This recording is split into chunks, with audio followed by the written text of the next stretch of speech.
नमस्कार, आदाब। आपके साथ मैं स्मिता शर्मा हूं और आप देख रहे हैं मेरा YouTube station Smita Sharma journalist. आज से हम दोपहर के 1 बजे मुखातिब होंगे। जो बड़ी खबर है, खास करके अंतर्राष्ट्रीय मंच पर, उसके तमाम पहलुओं को लेकर उसके सार को आपके सामने पेश करने के लिए मेरे साथ खास मेहमान एक बार फिर से जुड़ रहे हैं आज। अतुल अनेजा, जो कि वेस्ट एशिया एक्सपर्ट हैं, संपादक हैं, लंबे वक्त तक वेस्ट एशिया से रिपोर्ट कर चुके हैं द हिंदू और दूसरे न्यूज आउटलेट्स के लिए। और आज मैंने कहा, क्योंकि पिछले कुछ दिनों से हम पश्चिम बंगाल पर फोकस थे और कल मैं आप लोगों से मुखातिब नहीं हो पाई थी, उसके लिए माफी चाहती हूं। लेकिन आपने देखा होगा कि एक दिन पहले मुज्तबा खामनेई, जो कि ईरान के नए आयतुल्ला हैं, सुप्रीम लीडर हैं, उनका एक और संदेशा आया और ये काफी एक हार्डलाइन संदेशा के तौर पर देखा जा रहा है, जिसमें एक तरीके से उन्होंने प्रण लिया कि हम एनिमी की जो अब्यूजेस हैं हॉर्मुज स्ट्रेट की, उसको हम खत्म कर देंगे, उसको हम रोक देंगे। उन्होंने कहा कि the Islamic Republic will secure the Persian Gulf region. साथ ही ये भी कहा कि by God's help a future without America.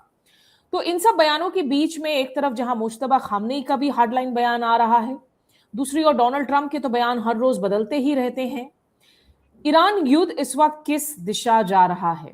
क्योंकि हॉर्मुज स्ट्रेट में आपको याद हो कि जहां ईरान ने कहा कि हम ट्रांजिट टोल लगाएंगे, हम जो हमारे साथ लड़ाई कर रहे हैं, जंग कर रहे हैं, उन जहाजों को गुजरने नहीं देंगे, तो उसके जवाब में अमेरिका ने अपना एक नेवल ब्लॉकेड लगा दिया।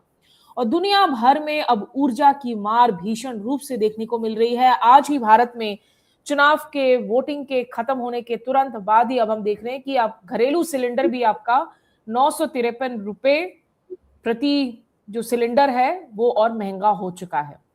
तो उस पर ग्राउंड रिपोर्ट्स हम लेकर आएंगे एनर्जी क्राइसिस पर। लेकिन अतुल जी, सबसे पहले अगर मैं आपसे शुरुआत कर सकूं, मुज्तबा खामनेई के इस नए मैसेज में आप कौन सी बातें हैं जो आपको बिल्कुल लग रहा है कि अलग है या जिस पर गौर करने की जरूरत है? स्मिता, अगर देखा जाए तो ये बातें अलग नहीं हैं, टाइमिंग की बात है। क्योंकि ये बातें कि जो अरब जो पर्शियन गल्फ रीजन है उससे अमेरिकन सेनाएं और अमेरिकन बेसिस हट जाने चाहिए, ये पहले भी बात हो चुकी है। और स्ट्रेट ऑफ हॉर्मुज जहाँ पर है वहाँ पर ईरान का कंट्रोल होना चाहिए, वो भी बातें पहले हो चुकी हैं। क्वेश्चन आ रहा है टाइमिंग का। टाइमिंग इसलिए क्योंकि नेवल ब्लॉकेड जो है वो हट नहीं रहा, उसी की तरह वो लगा हुआ है। और ट्रंप एडमिनिस्ट्रेशन की तरफ से नई धमकियां आ रही हैं कि वो 24 और 48 घंटे की नॉन स्टॉप स्ट्राइक्स कर सकते हैं। उनके जो नेवल चीफ है उनकी तरफ से एक बयान ऐसे आ रहे हैं। तो ये बैक एंड फोर्थ चल रहा है। असली मुद्दे जो नेगोशिएशंस के वो मूव नहीं कर रहे। तो मुझे नहीं लगता कोई ये बहुत ही अलग तरह का कोई बात है। ये बैक एंड फोर्थ दोनों तरफ से चल रहा है और उसी का हिस्सा है। बात जो असल में जहाँ पर मूवमेंट हुई थी, जो शायद अमेरिका ने खारिज कर दी है, वो है जो ईरान के विदेश मंत्री हैं अरागची, उनका जो विज़िट, मॉस्को का विज़िट था, और वहाँ पर कुछ ऐसी बातें जो सोल्यूशन की तरफ जा सकती हैं, वो मुझे लगता है कि लास्ट मेजर सब्सटैंशियल मूव रही है। उसके बाद या उसके पहले वही तरह का एक तरह से स्ट्रेट जैकेट में हम फंसे हुए हैं। डोनाल्ड ट्रंप के भी अगर हम बयान को देखें, क्योंकि रेटरिक दोनों ओर से ही आ रही है और अपिंग दी एंटी जिसको हम कहते हैं कि आप जब एक निगोशिएशंस की कोशिश करते हैं तो हर कोई अपनी एक पोजीशन ज्यादा दिखाने की कोशिश करता है। डोनाल्ड ट्रंप का भी जो ताजा बयान है, उन्होंने उसमें ये दावा किया है कि the US blockade is somewhat more effective than the bombing, की बॉम्बिंग से, बमबारी से ज्यादा इफेक्टिव है हमारा जो ब्लॉकेड है। दे वांट टू सेटल, कि ईरान सेटल करना चाह रहा है। I don't want to lift the blockade because I don't want them to brave a nuclear, I don't want them to have a nuclear weapon. मैं नहीं चाहता कि उनको कोई परमाणु हथियार मिले और इसलिए मैं ब्लॉकेड को खत्म नहीं करना चाह रहा हूं। ये कहने वाली बातें जरूर है, लेकिन एडमिनिस्ट्रेशन के अंदर काफी सारी जो है दरारें भी तो नजर आ रही हैं अतुल जी। डोनाल्ड ट्रंप पर प्रेशर भी तो बन रहा है कि इस वक्त ये हॉर्मुज स्ट्रेट की ब्लॉकेड वाली जो आपकी स्ट्रैटेजी है वो भी बहुत ज्यादा कारगर नहीं साबित हो रही है। बिल्कुल, वो प्रेशर बनी जा रहा है स्मिता। और पहले मिलिट्री ऑप्शंस की तरफ थे, जब लड़ाई चल रही थी, युद्ध का समय था, सीज फायर से पहले, वो एक साइकिल ख़त्म हुआ। उसके बाद जो है आपका कॉम्बैट से जो है आप जो इकोनॉमिक या आर्थिक वॉरफेयर की तरफ चले गए, जो ब्लॉकेड जिसका एक पार्ट है। लेकिन अगर हम देखें कि क्या काम कर रहा है कि नहीं कर रहा, हमको ऑयल मार्केट्स देखनी पड़ती हैं उसके लिए। और आज भी जहाँ तक मेरी जानकारी है, पहले $126 पर बैरल ऑयल था और 116 पे जाके टिका है, $100 से कहीं ज़्यादा, जो एक तरह से बेंचमार्क देखा जाता है।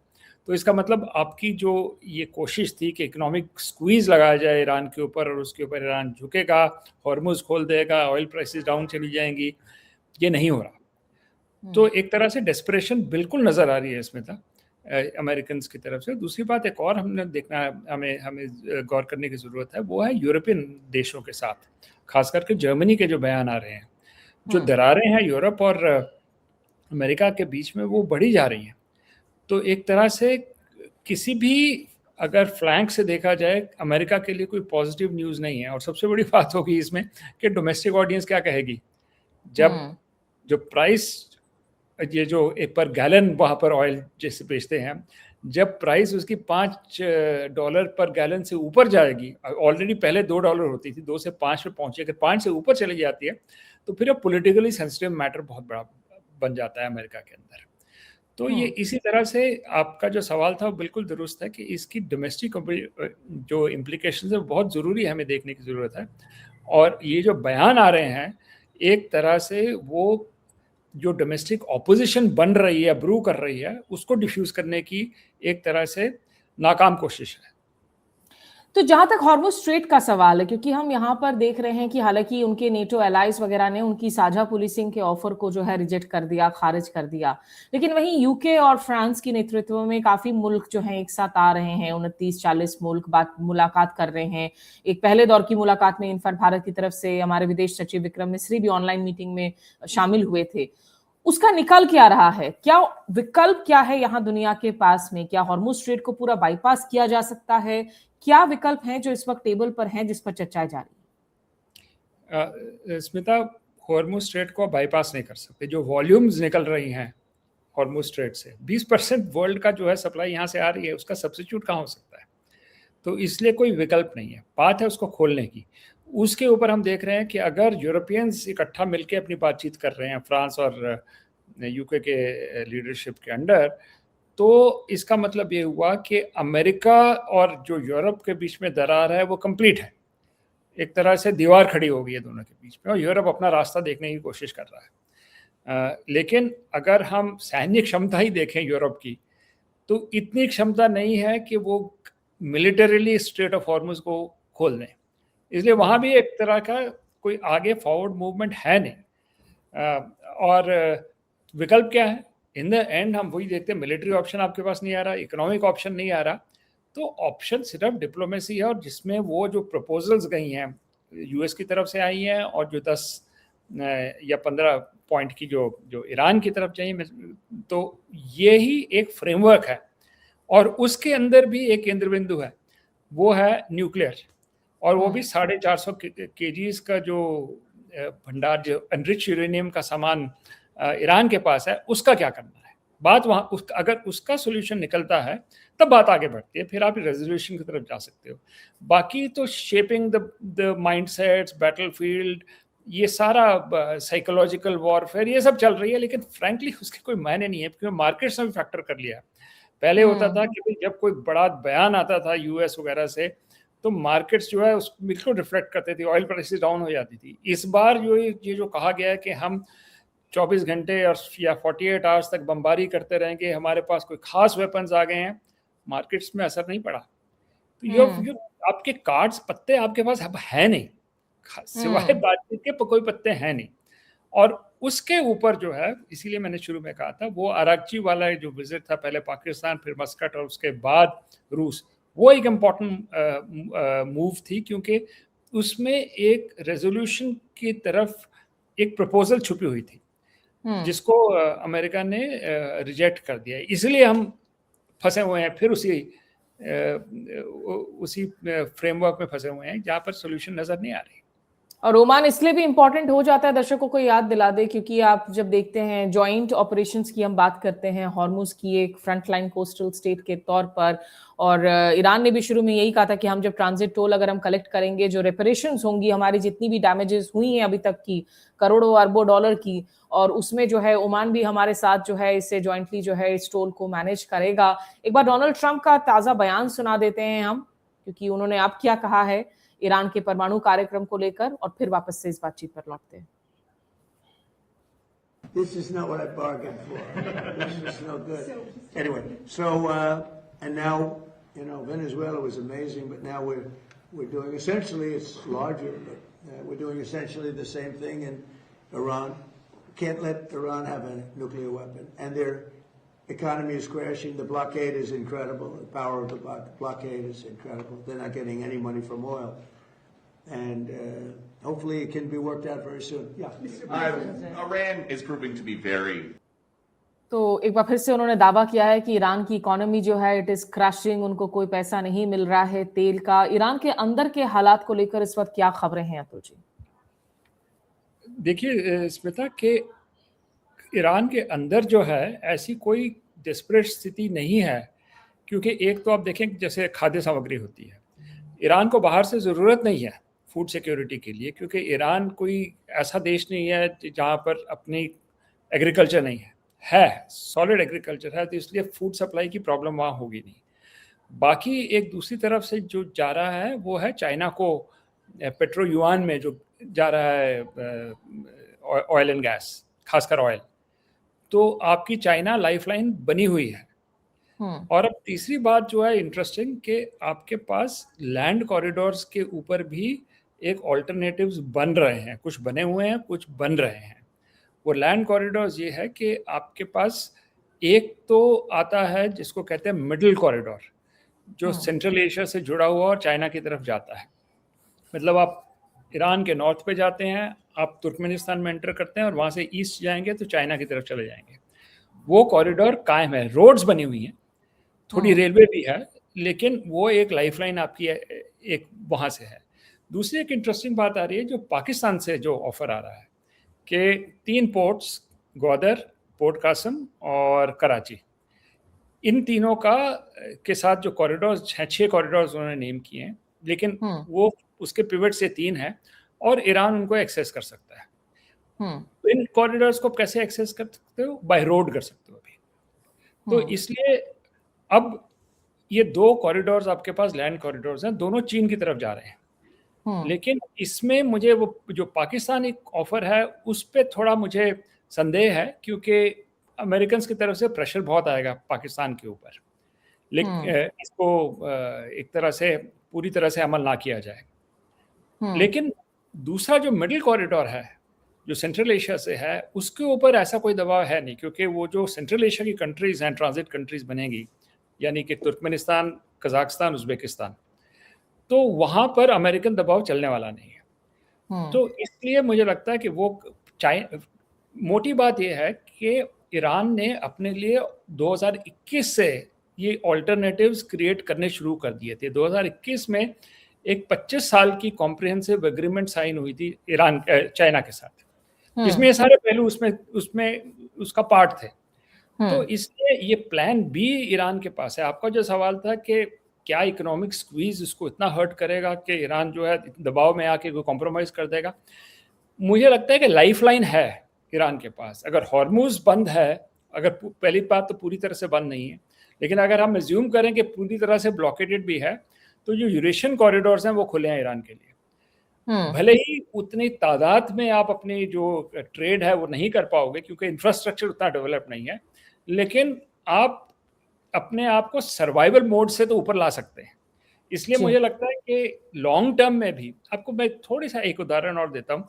जब वियतनाम वॉर हुई थी, वियतनाम वॉर में भी जो समुद्र की तरफ से आपने घेराबंदी कर दी थी अमेरिकन से, तो एक ट्रेल जाती थी, इसको कहते थे होचिमिन ट्रेल, एक रोड थी जो जहाँ से आपकी सप्लाईज चाइना से भी आ रही थी और रूस से भी आ रही थी। उसको बॉम्ब किया अमेरिका से, बहुत कारपेट बॉम्बिंग की, लेकिन फिर भी वियतनाम इतने साल सर्वाइव किया होचिमिन ट्रेल की तरफ।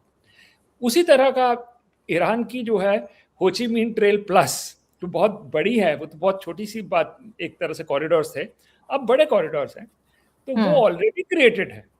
तो जो एक तरह से लॉन्ग टर्म, अगर आप इस युद्ध को या ये जो टेंशन्स है इसको अगर लॉन्ग टर्म भी करना चाहें, तब भी मुझे लगता है कि ईरान ने अपने ट्रांजिट कनेक्टिविटी को ऐसा बनाया है कि आप सर्वाइव कर पाओगे। और अगर आप सर्वाइव कर पाओगे तो अभी तक ऐसा कोई अंदेशा नहीं है कि ये जो पॉपुलेशन है ईरान की, वो तरह की यूनिटी उनकी कम हो रही है या कोई रिवोल्ट की स्थिति आ रही है या डेमोन्स्ट्रेशंस हो रही हैं एंटी गवर्नमेंट, वैसे साइंस अभी तक नहीं है। तो ट्रम्प की फ्रस्ट्रेशन तो वही है ना कि वो जो उन्होंने सोचा था कि हम एक युद्ध करेंगे, ईरान स्क्वीज हो जाएगा, जनता निकल आएगी सड़कों पर, बल्कि ऑन द कॉन्ट्ररी जनता जो है पूरी तरह से कोअलाइज हो गई अपने Exactly. रिजीम के पीछे, भले ही रिजीम उनको पसंद ना हो। यहाँ उसमें पर स्ट्रेटेजिक लेवल पे कोई नया आइडिया नहीं आ रहा। बिल्कुल नहीं। तो तो आप क्या वही आपको सही दम कर लग रहा है ये जो धमकी दे रहे हैं 24 से 48 घंटे का एक हम मेजर ऑफेंसिव कर सकते हैं, कोई दम लग रहा है आपको या लग रहा है सिर्फ फैफिंग है? नहीं दम लग रहा, क्योंकि इसके पहले तो था उससे बड़ी धमकी कि हम सिविलाइजेशन को इरेज कर देंगे, मतलब एक न्यूक्लियर धमकी थी, उसका कोई असर नहीं हुआ। आपने सीज फायर्स किए, सीज फायर जब खत्म होने वाले होते थे आप एक्सटेंड कर देते थे, अमेरिका की बात कर रहा हूँ। तो आप पहले एग्जॉस्ट कर चुके अपनी क्रेडिबिलिटी का जो एम्यूनेशन होता है ना। तो अब इस बार हमें ये भी पता है कि आप जितनी मर्जी मिसाइल्स दाग दें, एरियल स्ट्राइक्स कर रहे हैं, उसे रेजिम चेंज नहीं होने वाली। आप असैसिनेशन कर सकते हैं, कोई स्पेक्टेकुलर एक अटैक कर सकते हैं, स्पेशल फोर्सेस जाके, अगर आप कोई ट्रम्प ने बड़ा इंटरेस्टिंग एक अपनी बात कही कि लाइक वेनेजुएला, इनके दिमाग में वेनेजुएला ही छपा हुआ है कि वो एक स्पेशल ऑपरेशन किया, उठाया बंदे को, ले आए और बिग सक्सेस। उसी मंशा से वो ईरान में घुसे। तो इसलिए ट्रम्प बार बार, हालांकि इस बात जो वेनेजुएला का था उससे कोई रेफरेंस नहीं था ईरान का, कोई कनेक्शन से नहीं आ रहे थे, लेकिन सबकॉन्शियस में ऐसी बात वो वेनेजुएला की आई हुई है कि हम वैसा ही कुछ स्पेक्टेकुलर कर रहे, खत्म कर दें इसको। वो होने वाला नहीं है, दलदल में बुरी तरह से फंस चुके हो, कोई ऑप्शन नहीं है।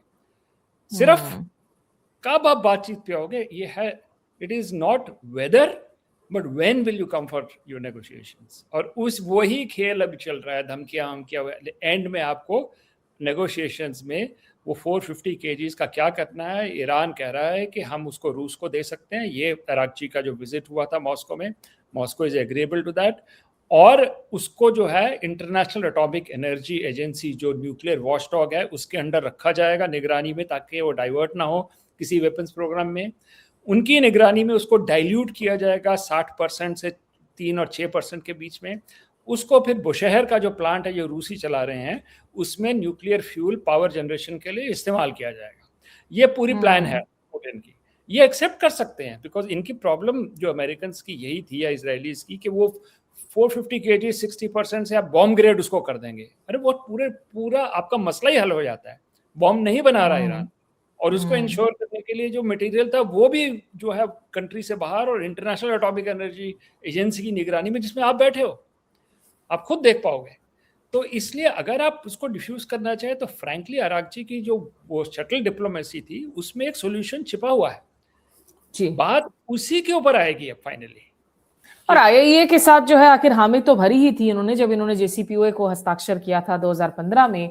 खैर बहरहाल देखना होगा कि अभी आप और क्या नई बातें लेकर आ जाते हैं। एक आखिरी पॉइंट अतुल जी, जिसको मैं थोड़ा सा लोगों को अपडेट भी कर दूं कि यहाँ इस बीच इजराइल की जहां तक अगर हम बात करें तो सदर्न लेबनान में भी आज की तारीख में अगर आप देखें जो डेथ टोल है वो 2500 के पार चला गया है इनके मिलिट्री ऑफेंसिव में। लगभग मतलब आप सोच लीजिए कि 9-11 हमलों में जितने लोग मारे गए थे उसी लेवल के आप डेथ्स देख रहे हैं, किलिंग्स देख रहे हैं।